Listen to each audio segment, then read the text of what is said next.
तपाईहरुलाई चिचिक्क रौँ मात्रै हल्यो भने पनि त्यसको संरक्षण हामी गर्नेछौं। भोलिको सरकार फेरि पनि जनताको सरकार हो, छिटै जनताको सरकार आउनेवाला छ। त्यो सरकारले कारबाही त केपी ओली र त्यसको निरंकुश गुटलाई गर्नेछ, कर्मचारी र वीरहरूलाई होइन। नेपाली जनता जागिसकेका छन्, सुत्नेवाला छैनन् भन्ने कुरा प्रमाणित भएको छ। नेपालको शान्ति प्रक्रिया डिरेल हुन्छ भन्ने मलाई ठूलो चिन्ता छ। म बडो गम्भीर शब्दमा मलाई के विश्वास छ भने यो देशमा फेरि युद्ध होस्, फेरि हिंसा होस्, फेरि अराजकता होस्, फेरि आतंकको स्थिति बनोस् भन्ने कसैले पनि चाहेको छैन। त्यसलाई कालो पोत्ने काम हामी कोही नगरौं, त्यसमा कालो पोत्ने काम नगरौं। उहाँ मैले बालुवाटारमा पुच्छर सिधा गर्ने, केपीजी को पुच्छर सिधा गर्ने भनेर तेल लागो गरे, तर अब त्यो पुच्छर के गरी सिधा हुने? तो प्रचण्डलाई प्रधानमन्त्री चाहिए हुनाले किचलो गरेको भन्छन्। यो भन्दा 8औं आश्चर्य मैले अरु केही देख्दिन। प्रचण्ड सिद्ध्याउने अनि माधवजी र मेरो बीचमा फाटो पार्ने अनेक खालका केही छैन है।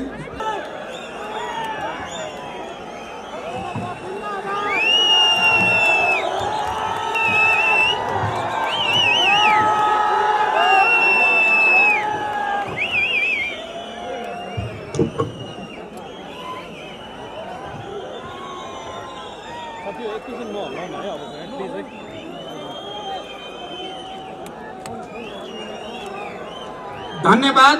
लाल सलाम, लाल सलाम। यो विशाल जनप्रदर्शन र जनसभाका सभाध्यक्ष तथा हाम्रो संघर्ष समितिका संयोजक कमरेड, हाम्रो गौरवशाली पार्टीका आदरणीय अध्यक्ष तथा पूर्व प्रधानमन्त्री कमरेड माधव कुमार नेपाल, वरिष्ठ नेता तथा पूर्व प्रधानमन्त्री आदरणीय झलनाथ खनाल कमरेड, स्थायी समितिका सबै सहयोद्धा कमरेडहरू, केन्द्रीय समितिका कमरेडहरू र यो विशाल जनसभामा उपस्थित सम्पूर्ण कमरेडहरू र आदरणीय जनसमुदाय, सबभन्दा पहिले त म यस मञ्चबाट ऐतिहासिक जनयुद्ध र ऐतिहासिक जनआन्दोलनमा शहादत प्राप्त गर्ने सम्पूर्ण शहीदहरूप्रति हार्दिक श्रद्धाञ्जली व्यक्त गर्न चाहन्छु। सम्पूर्ण बेपत्ता योद्धाहरूप्रति हार्दिक सम्मान प्रकट गर्न चाहन्छु। सबै घाइते अपाङ्ग योद्धाहरूप्रति पनि शीघ्र स्वास्थ्य लाभ र हार्दिक सम्मान व्यक्त गर्न चाहन्छु। साथसाथै म सम्पूर्ण शहीदहरूका आदरणीय परिवारजनहरू, बेपत्ता योद्धाका सबै आदरणीय परिवारजनहरू र घाइते अपाङ्गका परिवारजनहरूप्रति पनि हार्दिक सम्मान प्रकट गर्न चाहन्छु। मैले शान्ति प्रक्रियामा आए यता र खास गरी शान्ति सम्झौता वरिपरि अनि 62-63 को जनआन्दोलनमा यति विशाल जनसागर एकैचोटी काठमाडौँमा देखेको थिएँ। आज झन्डै 12-14 वर्षपछि आज फेरि त्यसरी नै जनसागर काठमाडौँका सडकमा उत्रिएको छ। म एकचोटि तपाईं सबै जनसमुदायलाई फेरि पार्टीको तर्फबाट, मेरो तर्फबाट क्रान्तिकारी अभिवादन भन्न चाहन्छु। तपाईहरुप्रति हार्दिक सम्मान व्यक्त गर्न चाहन्छु। यो जनसागर जो उत्रेको छ 12-15 वर्षपछि फेरि एकचोटि काठमाडौँका सडकहरूमा यहाँका प्रतिक्रान्तिकारीहरूलाई देखाउनको निम्ति, यहाँका प्रतिगामीहरूलाई नेपाली जनता जागिसकेका छन्, सुत्नेवाला छैनन् भन्ने कुरा प्रमाणित भएको छ। त्यसको लागि पनि म तपाईहरु सबैलाई हार्दिक धन्यवाद भन्न चाहन्छु। हामीले नेपालमा शान्ति सम्झौता मार्फत, संविधान सभा मार्फत, संघीय लोकतान्त्रिक गणतन्त्रको घोषणा मार्फत र अनि संघीय लोकतान्त्रिक गणतन्त्र अन्तर्गत 3 तहको निर्वाचन सम्पन्न गरेर नेपाली जनता विश्वकै नजरमा निकै सम्मानित भएको महसुस गरेका थियौं। युगान्तकारी परिवर्तन, ठुलठुला त्याग, तपस्या, बलिदान, जनताको विशाल पहलकदमी मार्फत 250 वर्ष पुरानो शाहवंशीय राजतन्त्रलाई ढाल्ने र गणतन्त्रसम्म देशलाई ल्याइ पुर्याउने गौरव नेपाली जनतालाई प्राप्त भयो। हामी पार्टी र नेताहरूले नेपाली जनताको त्यो ऐतिहासिक गौरवको नेतृत्व गर्ने अवसर हामीलाई प्राप्त भयो। हामी सबै सम्मानित भयौं, हामी सबै गौरवान्वित भयौं। विश्वले नेपाललाई नयाँ ढंगले चिन्यो। नेपाली जनता सबै खाले निरंकुशताका विरुद्ध, तानाशाहीका विरुद्ध, सबै खाले प्रतिगामी षड्यन्त्रका विरुद्ध एक ढिक्का भएर खडा हुन सक्छन्। उनले सामन्ती निरंकुशतावादीहरूको स्वर्गमा धावा बोल्न सक्छन्। तानाशाहहरूलाई घोडाबाट खसाएर त्यसका विरुद्ध फुटबल खेल्न सक्छन् भन्ने साबित भएको थियो। राजा महाराजाहरूका श्रीपेचहरूलाई झिकेर लात्ताले हान्न सक्छन् नेपाली जनताले भन्ने साबित भएको थियो। हामी सबै सम्मानित थियौं, हामी सबै गौरवान्वित थियौं। हामीले एउटा युगान्तकारी परिवर्तन ल्यायौं र हामीले त्यो परिवर्तन विद्रोह गरिरहेको, युद्ध गरिरहेको शक्ति र आन्दोलन, जनआन्दोलन, शान्तिपूर्ण जनआन्दोलन गरिरहेको शक्तिहरूको बीचमा निरंकुशताका विरुद्ध, सामन्ती तत्त्वहरूका विरुद्ध, तानाशाहीका विरुद्ध, नेपालका श्रमजीवी जनतालाई अन्याय अत्याचार गर्ने शासकहरूका विरुद्ध एउटा संयुक्त मोर्चा बनाएर हामीले आन्दोलित भएका थियौं र काठमाडौँका सडकमा जनताको सागर उर्लेर त्यो ऐतिहासिक आवश्यकता पूरा गरेका थियौं। तर आज हामीले के चाह्यौं त अब हामीले सोच्यौं, अब हामीले देश निर्माण गर्ने बेला आयो। जब संविधान सभाबाट संविधान बन्यो, संघीय लोकतान्त्रिक गणतन्त्रको संविधान बन्यो, अब हामीले सोच्यौं हामीले अब सबै श्रमजीवी जनतालाई राहत दिने, बेरोजगार युवाहरूलाई रोजगारी दिने, देशमा अब फेरि कहिल्यै राजनीतिक अस्थिरता नहोस्, राजनीतिक स्थायित्व सुनिश्चित होस् भन्ने सोच्यौं र नेपालमा आर्थिक विकासको एउटा नयाँ अभियान सुरु होस्। नेपालमा अब सुशासनको, भ्रष्टाचार नियन्त्रणको, सबै जनताले समान रूपले न्याय पाउने अवस्था सृजना होस् भन्ने हामीले सोच्यौं। तपाईहरुलाई थाहा छ, हामीले वाम गठबन्धन गरिसकेपछिको चुनावी अभियानमा भनेका थियौं अबको दशक नेपालमा विकास र समृद्धिको दशक हुनेछ। हाम्रो पार्टी र गठबन्धन हामीले घोषणा पत्रमा लेखे जस्तै हामी सुशासन दिन प्रतिबद्ध हुनेछौं। हामीले भन्यौं हामीले घोषणा पत्रमा लेखे जस्तै आर्थिक विकासको एउटा नयाँ युगतिर जानेछौं। हामी सामाजिक न्याय दिनेछौं। हामी यो देशका सबै उत्पीडित वर्ग, जाति, क्षेत्र, लिङ्ग, समुदाय, के मधेसी, के आदिवासी जनजाति, के दलित, के महिला, के मुस्लिम, के पहाडी, के हिमाली, सबैलाई समान न्याय दिनेछौं। राष्ट्रिय एकताको नयाँ उदाहरण हामी प्रस्तुत गर्नेछौं र समृद्ध नेपाल निर्माण, जसरी हामीले संविधानमा लेखेका थियौं अबको राज्य समाजवाद उन्मुख राज्य हुनेछ भनेर हामीले भनेका थियौं, त्यसै अनुसार समाजवादको आधार तयार पार्ने, राष्ट्रिय पुँजीको विकास गर्ने, निजी सहकारी र सार्वजनिक क्षेत्रको सहकार्यबाट एउटा सुन्दर समृद्ध नेपाल निर्माण गर्ने नयाँ युगको हामीले परिकल्पना गरेका थियौं। आदरणीय जनसमुदाय र पार्टीका कमरेडहरू, आज म तपाईहरुको अगाडि उभिएर यो मञ्चबाट बोल्दै गर्दा हामीले ती सपनाहरूलाई गएको 3 वर्षमा पूरा गर्न सकेनौं। मैले त सोचेको थिएँ पार्टी एकता भइसकेपछि जनमत 2/3 जनमत हामीले प्राप्त गरिसकेपछि हामीले हाम्रो घोषणा पत्रमा भने जस्तै सबै क्षेत्रमा न्यायको एउटा नयाँ युग सुरु हुनेछ, सुशासन र पारदर्शिताको एउटा नयाँ युग सुरु हुनेछ, सबै उत्पीडित वर्ग जाति क्षेत्र लिङ्ग समुदायले राहत पाउनेछन्, सबै अप्ठ्यारोमा हाम्रो कम्युनिस्ट पार्टीको नेतृत्वको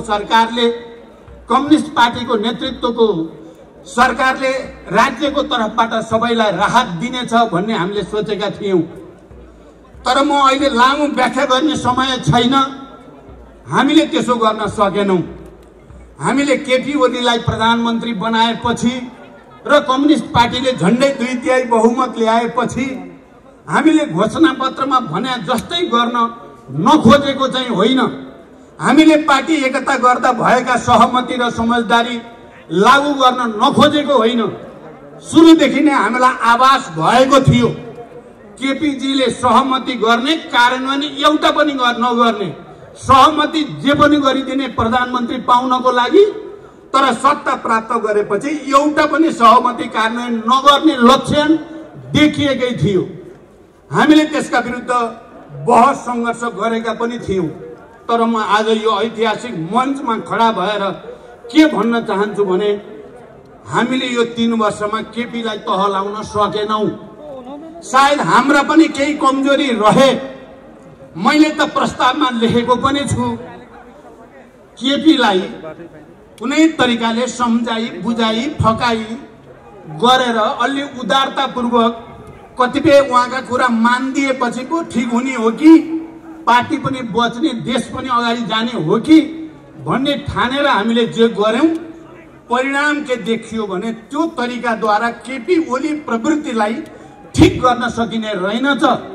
त्यसकारण हामीले कहीँ न कहीँ सुरुदेखि केपीको गलत प्रवृत्तिका विरुद्ध दृढतापूर्वक संघर्ष गर्नु पर्थ्यो, गर्न सकिएन। म तपाईहरुको अगाडि आत्मआलोचित हुन चाहन्छु। आज आएर केपी ओलीले खाली पार्टी विधान नमान्ने मात्रै होइन, पार्टी भित्र भएका सहमतिहरू नमान्ने मात्रै होइन, देशको संविधानै नमान्ने, संघीय लोकतान्त्रिक गणतन्त्रै नमान्ने र विध्वंसतिर जाने जो काम भयो, हामीले अब केपी ओलीलाई मात्रै दोष दिएर हामी चोखै हुन्छौं जस्तो मलाई लागेको छैन।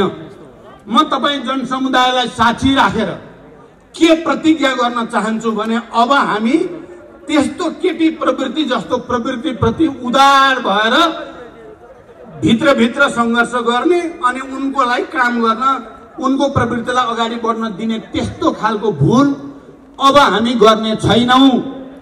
म तपाईहरुको अगाडि प्रतिबद्धता र संकल्प व्यक्त गर्न चाहन्छु। त्यसो गरेर फाइदा हुँदो रहेनछ, प्रमाणित भयो। हामीले सुरुदेखि भएको सहमतिलाई दायाँ बायाँ हुन नदिएको भए सायद केपी बेलैमा नाङ्गिन्थे कि बेलैमा केपीलाई एक्सपोज गर्न सकिन्थ्यो कि आज फर्केर हेर्दा मलाई त्यो लाग्छ। तर हाम्रो कमजोरीलाई, हाम्रो उदारतालाई कमजोरी ठानेर केपीले जुन दुस्साहस अहिले गरेका छन्, हामी अन्ततः तपाईहरुको अगाडि आउन बाध्य भयौं। मैले र माधवजीले या झलनाथ खनालजीले र नारायण काजी श्रेष्ठले या सचिवालय र स्थायी समितिमा संघर्ष नगरेको चाहिँ होइन, तर हाम्रो संघर्षले मात्रै केपीको निरंकुशतावादी सोच, अहंकार या केपीको विधान नमान्ने, पार्टी नमान्ने, पार्टी निर्णय नमान्ने, हिजो राजनीतिक प्रतिवेदन र विधानमा भनिएका कुरा नमान्ने कुरालाई सच्याउन सकिएन। हामीले सच्याउन सकिएन। हाम्रा पनि समीक्षा गर्नुपर्ने भयो। तर हामी राष्ट्रप्रति इमानदार छौं। हामी तपाई जनसमुदायप्रति इमानदार छौं। हामी तपाईहरुकै छोराछोरीको हैसियतले हामी गलत सम्झौता गर्नुभन्दा प्रतिगमनका विरुद्ध, प्रतिक्रान्तिका विरुद्ध जनसमुदायमा जानु, किनकि यो परिवर्तन जनताले ल्याएको हो। संघीय लोकतान्त्रिक गणतन्त्र जनताको बलले आएको, हामी जनतामै जान पर्छ भएर आज हामी फेरि तपाईहरुलाई गुहार भन्न आएका छौं। तपाईहरुको यो अपार जनसागरले के साबित गर्यो भने नेपाली जनताको सैद्धान्तिक राजनीतिक जागरण, नेपाली जनताको चेतना, नेपाली जनताको प्रतिक्रान्ति विरोधी विद्रोही भावना घटेको छैन। जुनसुकै किसिमको प्रतिगमनलाई परास्त गर्नको लागि नेपाली जनता अहिले पनि उत्तिकै दृढ छ जति 62-63 को जनआन्दोलनमा थियो भन्ने देखिएको छ। यस अर्थमा म तपाईहरुलाई फेरि सलाम भन्न चाहन्छु। आदरणीय जनसमुदाय, अहिले के हाम्रो प्रधानमन्त्रीले गरेको संसद विघटन अलि गहिरो कुरा छ। मलाई यो व्याख्या गर्ने समय छैन। गहिरोमा के भन्न चाहन्छु, उनले संसद गर्नै नपाइने, संविधानमा हुँदै नभएको अधिकार प्रयोग गरेर विघटन गरेको संसद मात्रै होइन। आदरणीय जनसमुदाय, उनले विघटन गरे संविधानलाई, उनले विघटन गरे संघीय लोकतान्त्रिक गणतन्त्रलाई। त्यति मात्रै होइन, संघीय लोकतान्त्रिक गणतन्त्र र संविधान सभाको संविधान नेपालको ऐतिहासिक शान्ति प्रक्रियासँग पनि जोडिएको छ। केपी ओलीले शान्ति प्रक्रिया पनि विघटन गर्न चाहेका छन्। खबरदार केपी प्रवृत्तिहरूलाई शान्ति प्रक्रिया विघटन गर्ने, संघीय लोकतान्त्रिक गणतन्त्र विघटन गर्ने, संविधान विघटन गर्ने तानाशाहहरूलाई नेपाली जनताले छुट दिने छैनन्। आजको यो विशाल उपस्थिति त्यसको प्रमाण हो। आज देशैभरि जुन जागरण जनतामा देखिएको छ प्रतिगमनका विरुद्ध, प्रतिक्रान्तिका विरुद्ध, निरङ्कुशताका विरुद्ध र तानाशाहीका विरुद्ध, यसले देखाएको छ नेपाली जनता शान्ति, संविधान, लोकतन्त्र, गणतन्त्र र अनि विकास र समृद्धिको निम्ति आज पनि त्यत्तिकै जागरुक छन्, त्यत्तिकै प्रतिबद्ध छन्। दोस्रो, तेस्रो म के भन्न चाहन्छु भने अहिले यो विघटनका विरुद्ध देशको कुनै पनि संविधानविद यो विघटन ठिक हो भन्ने मान्छे मैले चाहिँ देखाएको छैन। के हिजोका पूर्व प्रधान न्यायाधीशजीहरू, संविधानविदहरू, कानुनविदहरू, लेखक, कलाकार, बुद्धिजीवीहरू, साहित्यकारहरू, नागरिक समाज, मानवाधिकारवादी, सबै सम्पूर्ण पत्रकारहरू, मिडिया जगत सिंगै यो प्रतिगमनका विरुद्ध खडा भएको छ। सिंगै राष्ट्र खडा छ। हिजो 62-63 मा पनि नागरिक अगुवाहरूले खेलेको भूमिका इतिहासमा राम्रै स्थापित छ। अहिले पनि ती नागरिक अगुवाहरू यो प्रतिगमनका विरुद्ध खडा छन्। हिजो पत्रकारहरूले गणतन्त्रको पक्षमा, शान्ति प्रक्रियाको पक्षमा, शान्ति सम्झौताको पक्षमा र अनि संविधान सभाको पक्षमा पत्रकारहरूले खेलेको भूमिका इतिहासका अक्षरमा नमेटिने गरी लेखिएको छ। अहिले पनि पत्रकार जगत सिंगै यो विघटन र विसर्जनका विरुद्ध खडा छ। त्यसकारण यसले के साबित गर्छ भने उनीहरूले भन्ने गरेको कुरा झुटो छ। अघि यहाँ कमरेडहरूले राखिसक्नुभयो, घनश्यामजीदेखि माधवसम्म आइपुग्दा धेरै कुरा गइसकेको छ। म त्यतापट्टि धेरै जान चाहन्न। म के मात्रै भन्न चाहन्छु भने यो सिंगै राष्ट्र फेरि एकजुट भएको छ। सबै विवेकशील, इमानदार, राष्ट्रभक्त सबै समुदायहरू एक ठाउँमा केन्द्रित भएको छ र यो प्रतिगमनका विरुद्ध खडा भएको छ। यो कुरा आइ नै सकेको छ। म त्यसलाई धेरै भन्न चाहन्न कि केपीजी र केपी नजिकका मान्छेहरूले हामीले सेटिङ मिलाइसकेका छौं भनेका छन्। धेरै नै उनीहरूको सेटिङलाई जनताको तागतले त्यो सेटिङ भत्काएर नयाँ सेटिङ, जनताको पक्षमा सेटिङ खडा हुन्छ भन्ने विश्वास म व्यक्त गर्न चाहन्छु। आजको यो सागर र देशैभरि देखा परेको विरोध प्रदर्शनहरू सबै ठूला शहरहरूमा, माधवजीले अहिले भर्खरै भन्नुभयो, हिजो मात्रै सुर्खेतमा र अस्ति पोखरा, अरू विभिन्न ठाउँ नेपालगञ्ज, बर्दिया, सबैतिर देशैभरि जनताको जो सागर देखा परेको छ यो आफैमा ऐतिहासिक छ र यसले त्यस्ता षड्यन्त्रकारी सेटिङ सिद्ध्याएर जनताको सेटिङ खडा हुँदैछ।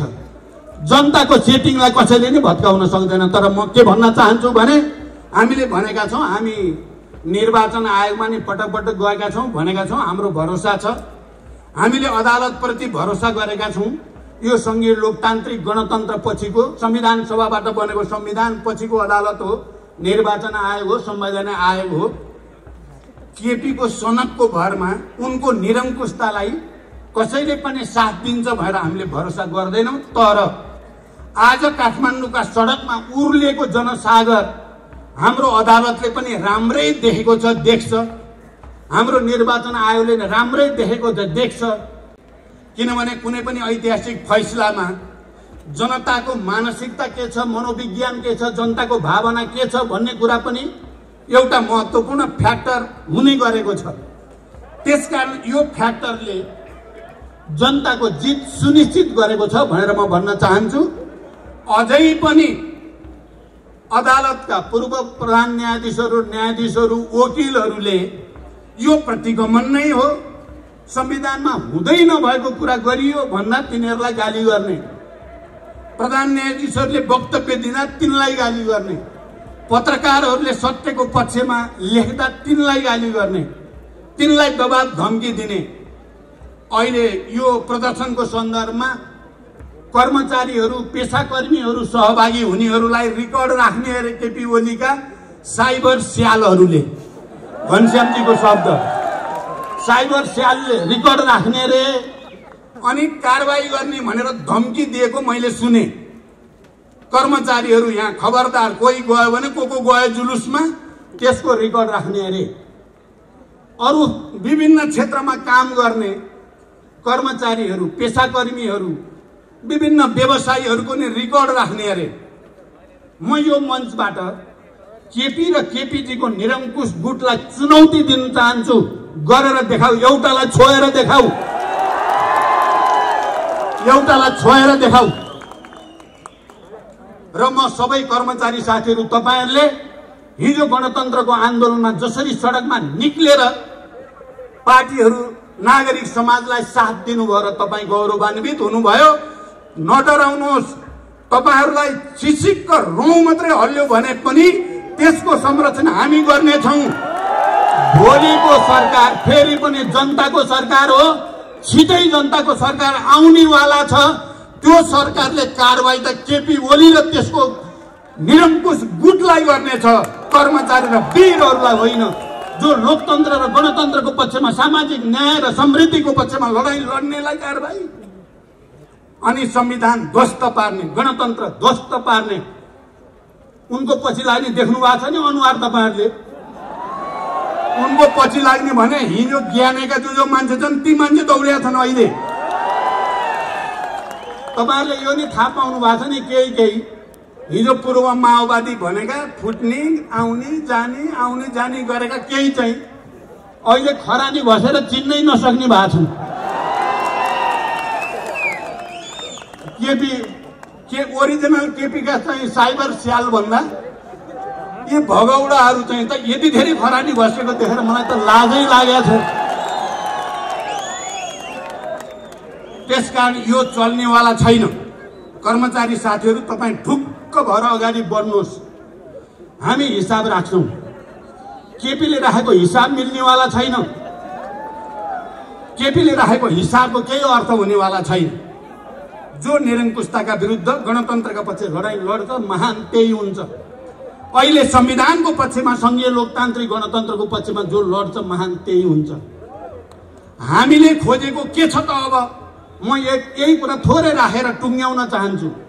हामीले पार्टी त्यस्तो बनाउन चाहेका छौँ जो सिद्धान्तमा आधारित होस्, मार्क्सवाद लेनिनवादमा साँचो अर्थमा आधारित पार्टी, त्यसको निर्देशनमा चल्ने पार्टी बनाउन चाहन्छौँ। हामी समाजवाद प्रति इमानदार, सामाजिक न्याय प्रति इमानदार पार्टी बनाउन चाहन्छौँ। हामी जनवादी केन्द्रीयतामा चल्ने पार्टी बनाउन चाहन्छौँ। हामी संगठनात्मक विधि पद्धतिमा चल्ने पार्टी बनाउन चाहन्छौँ। हामी नेपाली जनतालाई खुसी दिन, नेपाली जनता, अझ श्रमजीवी जनतालाई राहत दिने सक्ने र त्यसको नेतृत्व गर्ने पार्टी बनाउन चाहन्छौँ। हामी सामाजिक न्याय सहित निजी सहकारीसँग राम्रो सहकार्य गरेर, सार्वजनिक क्षेत्रसँग सहकार्य गरेर समाजवादको नेपाली मोडेल बनाउन चाहन्छौँ। समाजवादको नेपाली मोडेल खडा गरेर विश्व सामु हामी देखाउन चाहेका छौँ। मैले जति बेला पार्टी एकताको प्रस्ताव लिएर वाम गठबन्धनको प्रस्ताव लिएर तत्कालीन एमालेका अध्यक्ष केपी ओली कहाँ गएको थिएँ, मेरो सपना एउटा नयाँ नेपाल, अब संविधान बन्यो, संघीय लोकतान्त्रिक गणतन्त्र भयो, निर्वाचन पनि अब सम्पन्न हुन लाग्यो, अब चाहिँ देशमा राजनीतिक स्थायित्व बनाउने, विकासतिर लैजाने कम्युनिस्ट पार्टीले नै त्यही गर्न सक्छ भन्ने विश्वास लिएर अग्रिम प्रधानमन्त्री केपी ओलीलाई दिएर गरे पार्टी एकता हो। प्रधानमन्त्री नदिए भए त हुने रहन्छ पार्टी एकता। उनलाई त प्रधानमन्त्री बाहेक केही चाहिए रहन्छ। अहिले मलाई पो भन्छन् उल्टो प्रचण्डलाई प्रधानमन्त्री चाहिए हुनाले किचलो गरेको भन्छन्। यो भन्दा 8औं आश्चर्य मैले अरु केही देख्दिनँ। हिजो संविधान बनाउँदा होस् या, तर हाम्रो चिन्ता त यो देशलाई कसरी समृद्ध बनाउने, सुशासन दिने, नेपाली युवाहरूलाई कसरी रोजगारी सृष्टि गर्ने, उद्योग व्यवसाय फस्टाउने वातावरण कसरी बनाउने, राष्ट्रिय एकतालाई कसरी सुदृढ गर्ने, सबै जात जाति भाषा भाषी क्षेत्र समुदायलाई कसरी सामाजिक न्याय दिने, समावेशी समानुपातिक मान्यता अनुसार सबैको प्रतिनिधित्व सुनिश्चित गर्ने, हाम्रो त त्यहाँ चिन्ता हो। तपाईहरुले घोषणा पत्र हेर्नुभयो भने यिनै कुरा लेखिएको छ। तपाईहरुले पार्टीको राजनीतिक प्रतिवेदन हेर्नुभयो भने यिनै कुरा लेखिएको छ। तपाईहरुले विधान हेर्नुभयो भने यिनै कुरा लेखिएको छ। तर केपी ओलीले एउटो पनि पालन गरेनन्। न सिद्धान्तको, न राजनीतिको, न संगठनको, न विधिको, न विकासको, निर्माणको, रेलको र पानी जहाजको हवाई कुरा गरेको छ। यहाँ चाहिँ कोभिड-19 कोरोनाले आक्रान्त नेपाली जनतालाई सबैलाई मिलाएर संरचना बनाऊ भन्दा व्यङ्ग कस्ने र त्यसैमाथि भ्रष्टाचार गर्ने अनि हावा कुरा गरेर नेपाली जनतालाई ठग्ने जो काम भयो, हामी त्यस्तो चाहदैनौँ। मैले तपाईहरुको अगाडि उभिएर नेपालभरि चुनावी अभियानको बेलामा भनेको छु, यो हामी अब जीवनको उत्तरार्धमा आइएको छ। 65-66 वर्ष पार भइसकेपछि त अब 8-10 वर्ष मात्रै हो हामीले सक्रिय जीवन बिताउने। मैले त भन्दा हिजो जनयुद्धको तयारी, जनयुद्ध, शान्ति प्रक्रिया, शान्ति सम्झौता, संविधान सभा, गणतन्त्र, यो सबैमा भूमिका खेल्ने अवसर प्राप्त भयो। लड्दै जाँदा धेरै क्षतिहरू भयो, धेरै शहीद भए, धेरै बेपत्ता भए, धेरै घाइते अपाङ्ग भए। गर्दै जाँदा आफ्नै घरभित्र पनि छोरा मरे, छोरी मरे। अब मेरो अगाडि के बाँकी रह्यो त जीवनको सपना भन्दा अब नेपाल र नेपाली जनतालाई सामाजिक न्याय दिने, समृद्धि दिने, नयाँ मोडेलको समाजवाद दिने मेरो बाँकी जीवन यसैको निम्ति समर्पित छ भनेको थिएँ। तर प्यारा दिदीबहिनी दाजुभाइहरू, यो केपी ओली भन्ने कस्तो जातका मान्छे फेला परे भने उनलाई अहिले 1 नम्बर अपराधी नेपालको प्रचण्डै हो भन्ने लाग्छ। र उनको मिसन, उनको अहिले एकमात्र मिसन के भएको छ? राजावादीसँग मिलेर होस्, दक्षिणपन्थीसँग मिलेर होस्, जोसँग मिलेर होस् प्रचण्ड सिद्ध्याउने अनि माधवजी र मेरो बीचमा फाटो पार्ने। अनेक खालका केही छैन है, फाटो पार्ने अनेक षड्यन्त्रहरू भइराखेका छन्। मैले यो कुरा नजिकबाट हेरेको छु। माधवजीले भन्नुहुन्छ, आज चाहिँ अलि अर्को भाषामा भन्नुभयो उहाँ, मैले बालुवाटारमा पुच्छर सिधा गर्ने, केपीजीको पुच्छर सिधा गर्ने भनेर तेल लाको लाई गरे। तर अब त्यो पुच्छर के गरी सिधा हुने थिएन, सिधा भएन पनि। त्यो काम हामी सबैले पनि गर्न खोज्यौं, हुने कुरा थिएन। त्यसकारण अन्ततः यो प्रवृत्तिका विरुद्ध संघर्ष गर्नुको अर्को कुनै विकल्प थिएन। र यो संघर्ष गर्न हामी तपाईहरुसँगै आउनु पर्थ्यो। तपाईहरु बिना यो सफल हुने कुरा थिएन। हामी 1-2 नेता मात्रैले पूरा गर्न सकेनौं। मैले यसमा आत्मालोचना गरि नै सकेको छु। तर जनता साथमा भइसकेपछि फेरि इतिहासको कुनै पनि तागतले हामीलाई हराउन सक्दैन। यो कुरा पनि पटक पटक प्रमाणित भएको छ। मैले अहिले यो प्रतिगमनका विरुद्ध आवाज उठाउने सबै जनसमुदायप्रति हार्दिक बधाई र धन्यवाद भन्न चाहन्छु।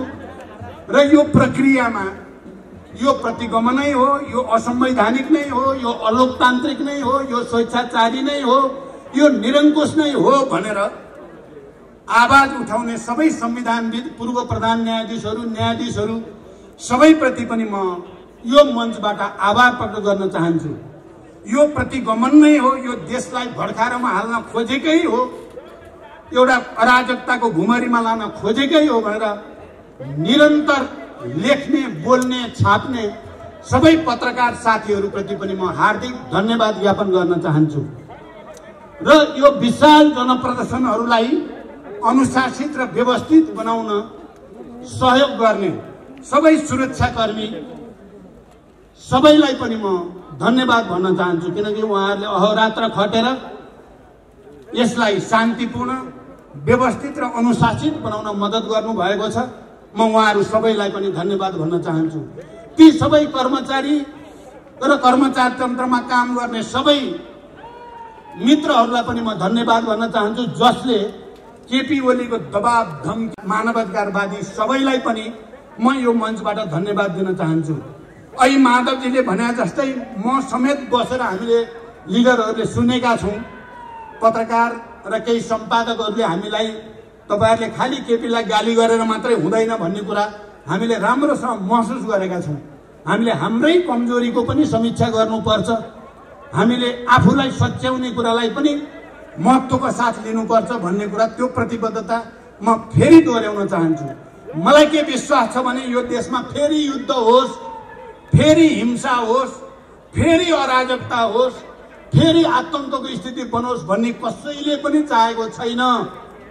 सम्मानित सर्वोच्च अदालतका हाम्रा सम्मानित न्यायाधीशजीहरू कोही पनि यो देशमा फेरि द्वन्द्व, फेरि अराजकता, फेरि हिंसा चाहनुहुन्छ भनेर म कल्पना पनि गर्न सक्दिनँ। तर यदि केपी ओलीको निरङ्कुश, केपी ओलीको स्वेच्छाचारी कदमलाई सही ठहर्याउने काम भयो भने म त अब फेरि युद्धमा जाने कुरा पनि छैन, फेरि हिंसाको कुरा पनि छैन।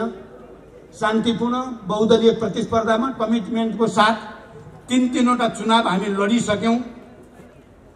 यहाँ म त्यो भाषा मेरो छैन, शान्तिपूर्ण नै हो। यदि त्यसो भयो भने शान्तिपूर्ण रूपले यसरी नै जनता, लाखौं लाख जनता निरन्तर सडकमा अपिल गरेर भए पनि गल्ती सच्याउने, निरङ्कुशता सच्याउनेमा त मेरो निरन्तर प्रयास भइ नै राख्छ। तर त्यस्तो केपीको निरङ्कुशतालाई प्रोत्साहित गर्ने काम भयो भने नेपालको शान्ति प्रक्रिया डिरेल हुन्छ भन्ने मलाई ठुलो चिन्ता छ। म बडो गम्भीर शब्दमा म सबैलाई अपिल गर्न चाहन्छु, यो देशलाई बर्बाद हुने बाटोमा हामी कसैले कुनै कारणले पनि लाने भूमिका नखेलौं। धेरै ठुलो मूल्य चुकाएर नेपालमा संघीय लोकतान्त्रिक गणतन्त्र र शान्ति प्राप्त भएको हो, लोकतन्त्र र शान्ति प्राप्त भएको हो। अब लिडरसिप ठीक हुने बित्तिकै मलाई विश्वास छ हामी, म र माधवजी अहिले अध्यक्ष भएको र यी हजारौं लाखौं कार्यकर्ता भएको यही पार्टीले समृद्ध सामाजिक न्याय सहितको नेपाल बनाइ छाड्नेछ।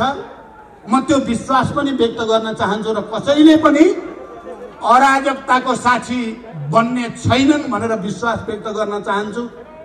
र अन्तिममा म कहिलेकाहीँ केपीजी अलि ठट्टा मजाक बढी गरेको कुरा मैले भनेको पनि अलिअलि कहिलेकाहीँ विवाद पनि हुने गर्छ। मैले एउटा कुरा भनेको छु, हाम्रो नेपालीहरूको संस्कार र संसारभरिको मानिसको पनि संस्कार हो, विवाह भयो, जन्ती जानी भयो भने हाँसी मजाक हुन्छ, नाचगान हुन्छ, बाजा गाजा हुन्छ, रमाइलो गर्दै गइन्छ। मार्क्सवादले हामीलाई के भनेको छ भने यो आन्दोलन, सङ्घर्ष भनेको जनताको लागि उत्सव हो अरे क्या। उत्सव जस्तो, किन उनीहरूले अधिकार पाउँछ नि त, जनताले आन्दोलनबाट अधिकार प्राप्त हुन्छ। त्यहाँदेखि त्यो उत्सव जस्तो हो, त्यहाँ नाचगान हुन्छ, जोस हुन्छ, आवेग हुन्छ, रमाइलो हुन्छ।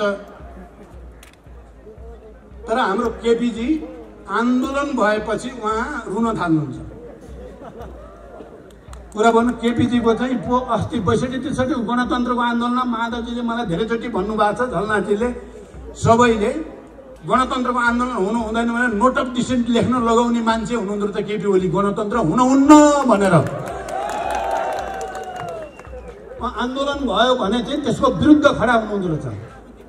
संहिताको त अहिले विरोधै गर्नुभएको छ, भाँटिदिन्छु कुर्सी, भत्काइदिन्छु सबै भन्नुहुन्छ। अब त संविधान भत्काइहाल्नु भयो। अनि जब घरमा कोही मर्छ, बा आमा छोराछोरी कोही, त गाउँ टोल नै शोकमग्न हुन्छ। सबैले एकले अर्कालाई ढाडस दिन्छन्। केपीको बानी के रहेछ भने त्यो बेलामा हाँस्ने, उहाँलाई हाँसो आउँदो रहेछ क्या। अहिले संविधान आइसियुमा छ, मर्ने हो कि बाँच्ने भएको छ, उहाँ चाहिँ हँसाउँदै हिँड्नु भएको छ सबैलाई। हामी स्तब्ध भएका छौँ, संवेदनशील भएका छौँ। राष्ट्र के हुने हो, जनताको भविष्य के हुने हो, संविधान गणतन्त्रको भविष्य के हुने हो भन्ने हामी चिन्ता गरेका छौँ। उहाँ चाहिँ ठट्टा मजाक कमेडी प्रहसन गरिराख्नु भएको छ। भनेपछि यो उल्टो खोपडीको मान्छे नेपालमा कसरी। अब हेर्नु, एउटा विचित्र, उहाँले यो जनयुद्ध भनेपछि सुन्न पनि नचाहने 1 नम्बर मान्छे उहाँ हुनुहुन्थ्यो पहिला। तर पछि अब शान्ति सम्झौता भएपछि त अलिकति मान्नु होला कि भन्ठानेको त एकता पछि पनि त्यो जनयुद्धको शहीदलाई सम्मान गर्ने कार्यक्रममा एकचोटि पनि उहाँ जानु भएन। माधवजी जानुभयो, झलनाथजी जानुभयो, एमालेका सबै नेताहरू जानुभयो, केपी कहिल्यै पनि जानु भएन। मैले त्यसलाई खुब नोट गरेका थिएँ। अनि घाइते अपाङ्गहरू यहाँ माइती घर मण्डलामा अनसन बस्दा जाडोमा या गर्मीमा खुमलटार गएर अनेक गरेर ऋण सापट खोजेर मैले बेला बेलामा राहत दिने। सरकारलाई मैले पटक यी घाइते अपाङ्गको उपचार हुन पर्यो। पहिला खाइपाइ आएको त्यो मासिक भत्ता पनि खोजिदिएछ यो सरकारले त झन्। अब त्यो गृह प्रशासन पनि सबै केपीले जे भने त्यही मान्ने छ। मैले धेरैचोटि भन्दा कहीँ कतै टेर पुच्छर लागेर उल्टो मासिक भत्ता खोसियो, घाइतेको उपचार गर्ने कुरालाई पुरै व्यवस्था गरियो। अहिले पार्टी विभाजन गरेपछि र आफू अल्पमतमा परेपछि मैले कहिलेकाहीँ सुन्छु क्या, ती घाइते अपाङ्गलाई हेर्न पर्दैन प्रचण्डले भन्ने क्या। यही केपी कति फटाइ गर्न नि कति सकेको क्या, जालझेल गर्ने नि कस्तो दिमाग हो। कालीबहादुर खाम खोइ अरे, कालीबहादुर खाम खोइ रे। त्यो कालीबहादुर खाम बिचरा आफैले केही गरे त होइन, उसको मुद्दा चाहिँ ठिक ढङ्गले हल होस् भन्नको लागि 10-11 वर्षदेखि म लगातार लागेको छु। उसलाई परेको गाह्रो साह्रो हेर्न मैले लगातार बल गरेको छु। अहिले त कालीबहादुर तपाईँलाई त प्रचण्डले हेर्दैन, जनमुक्ति सेनाका कमान्डरलाई, जसलाई मैले 10 वर्ष स्कुलिङ गरेर हुर्काएर माया गरेर विकास गरेर एउटा ठाउँमा पुर्याएको ती मान्छेको चाहिँ अब केपीले संरक्षण गर्ने रे। आमाको दुध चुसेर भएन, बाउको घुँडो। योभन्दा लाजमर्दो अरू हुन्छ? प्रचण्डले जनमुक्ति सेना नहेर्ने रे केपीले। लाजै। त्यसो भएर जनमुक्ति सेनाका सबै कमान्डर योद्धा घाइते साथीहरू भ्रमित नहुनु होला। तपाईहरुको रगत पसिना र बलिदानले नेपाललाई संघीय लोकतान्त्रिक गणतन्त्र बनाउन ऐतिहासिक भूमिका खेलेको छ। इतिहासको स्वर्णिम अक्षरमा तपाईहरुको नाम लेखिसकेको छ। त्यसलाई कालो पोत्ने काम हामी कोही नगरौं, त्यसमा कालो पोत्ने काम नगरौं। म यो अपिल पनि गर्न चाहन्छु र सबैलाई फेरि एकचोटि प्रतिगमनका विरुद्ध, असंवैधानिक र अलोकतान्त्रिक निरंकुश कदमका विरुद्ध एकजुट भएर अगाडि बढ्ने सबैलाई फेरि धन्यवाद दिँदै र हामी एउटा नयाँ पार्टी बनाउने, नयाँ समाज र समृद्ध समाज बनाउने नयाँ राज्य बनाउने संकल्प सहित यो आन्दोलनलाई सफलताको बिन्दुमा लान अपिल गर्दै म बिदा हुन्छु। धन्यवाद। अभिवादन।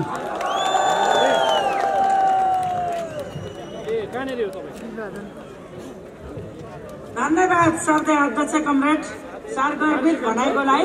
अब म महोत्तरी बर्दिवास 7 का गुणन महतो मञ्चको बायाँपट्टि हुनुहुन्छ रामप्रसाद यादव।